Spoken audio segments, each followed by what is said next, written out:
Hello, 大家好. J'espère que vous allez bien. Aujourd'hui, nous continuons avec nos cours de chinois.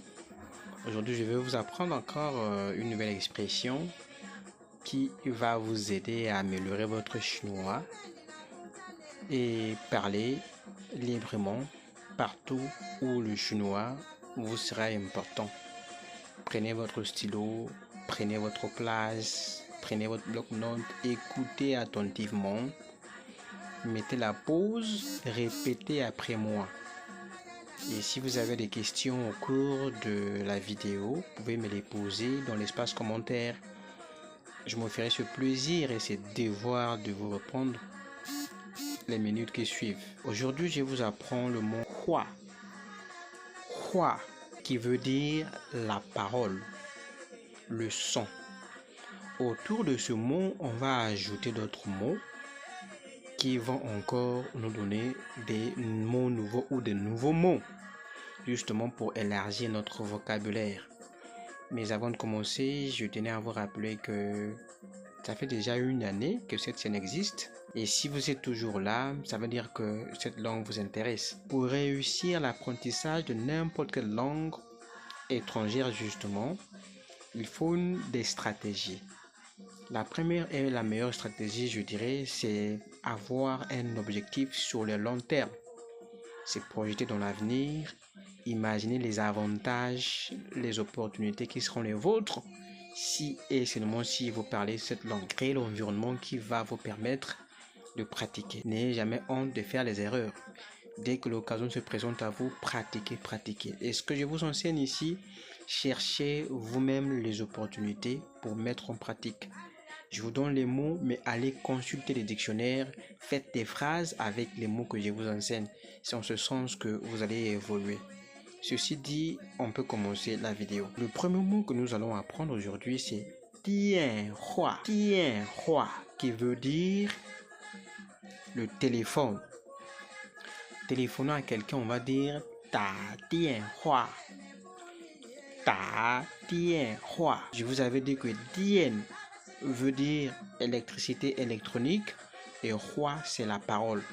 Donc si on fait le mot à mot, c'est-à-dire la traduction littérale, ça nous donne la parole électrique ou électronique. Le mot suivant c'est shuohua. Shuohua. Shuohua veut dire parler. Shuo c'est parler, hua c'est la parole, la voix, le son. Répétez. Consultez aussi le dictionnaire pour avoir les expressions qui sont liées à cette expression-là. Ça va aussi vous aider à évoluer. Le mot suivant, c'est tianhua. Tianhua. Tianhua veut dire obéissant. Obéir. Le contraire, c'est po tianhua.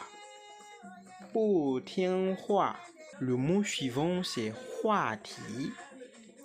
Huati, c'est le sujet de conversation. Huati, par exemple, le sujet du jour est très intéressant. En chinois, on va dire 今天的话题很有意思。今天的话题很有意思。今天的话题很有意思。Dans les vidéos précédentes, je vous avais déjà appris ce que c'est que yoïs. Si vous n'avez pas encore regardé, faites un tour. Il y a plus de 200, pratiquement 300 vidéos déjà sur la chaîne. Donc faites un tour, regardez les vidéos que nous avons déjà publiées ici afin que vous soyez à jour. Le mot suivant c'est xiaohua. Xiaohua. Xiao c'est rire. Hua c'est la parole. Ce qui nous donne xiaohua, qui veut dire plaisanterie, une blague en chinois. Le mot suivant c'est Duehua. Duehua. Duehua veut dire dialogue. Dialogue, conversation. Le mot suivant c'est huafei. Huafei. Huafei veut dire frais téléphonique, donc le crédit de communication. les data qu'on met pour téléphoner, pour utiliser sa carte SIM. Voilà, c'est ce que je tenais à partager dans cet épisode. J'espère que celui-ci, encore une fois de plus, était utile. Si c'est le cas, faites-le moi savoir à travers un commentaire, un like. Si vous souhaiterez apprendre le chinois, approfondir avec moi en privé, faites-moi signe, écrivez-moi, je vous répondrai les minutes qui suivent. Si vous voulez aussi venir en Chine pour étudier, pour faire du business, pour des voyages personnels et que vous avez besoin de l'accompagnement, n'hésitez pas de nous faire signe. Nous avons notre plateforme qui vous accompagne durant votre séjour ici en Chine. Avant de venir en Chine, on vous aide à réserver des hôtels. Si vous êtes une équipe, un groupe de personnes, on réserve aussi des voitures. On vous accueille à l'aéroport, on met à votre disposition nos services d'interprétariat, traduction et consort. N'hésitez pas à nous contacter en cas de besoin dans ce sens. D'ici, portez-vous bien, on se dit 再见，再见，再见。